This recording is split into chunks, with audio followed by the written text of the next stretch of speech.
Hello and welcome back to State and Local Government and Politics. My name is Jim Toot and I'm an Associate Professor of Political Science at Central Virginia Community College. In Part 1 of Module 10 on Budgeting and Sustainability, we'll discuss the introduction and why do we budget? How does a typical budget work? The continuing cost of wars against terrorism and expansionism abroad, a slowdown in economic growth, unresolved healthcare system problems, pension system failures, and COVID-19 all translated into forecasts for weak revenue streams coming to state and local governments for an extended period.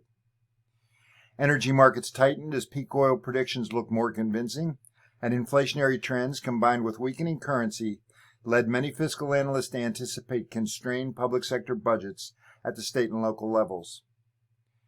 The need to prepare for future disasters, either man-made of the type the Department of Homeland Security seeks to prevent, or the natural phenomena that global climate change may well occasion, was yet another significant constraint facing budgeters in state and local government.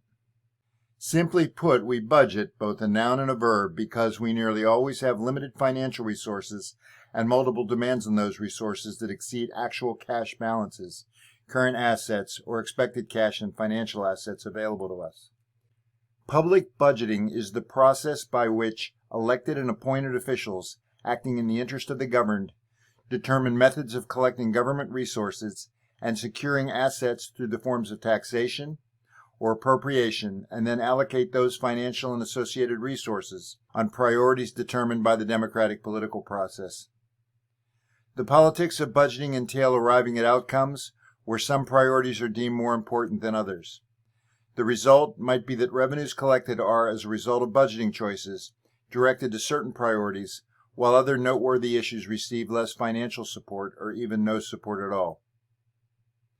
Most proponents of state and local budget priorities believe that becoming a funded priority of government is more likely if budget decision makers, elected and appointed officials, also value a particular priority and are acquainted with the method for accommodating a budget request. The budgeting process is iterative, meaning existing priorities are continually explained, and methods for securing funding have become increasingly sophisticated over time.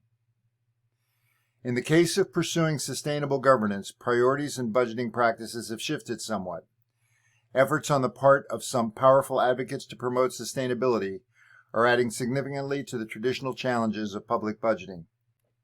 Budgeting is, therefore, an increasingly complex process in American state and local government. Unfortunately, many of the new budgetary items involving sustainable governance and the promotion of resilient communities are too new to seem a priority for seasoned budget makers. This harsh reality means that the task of facing sustainability advocates is a challenging one. In Part 2 of Module 10 on Budgeting and Sustainability, we'll discuss the generic budgeting process and the preparation of budget estimates.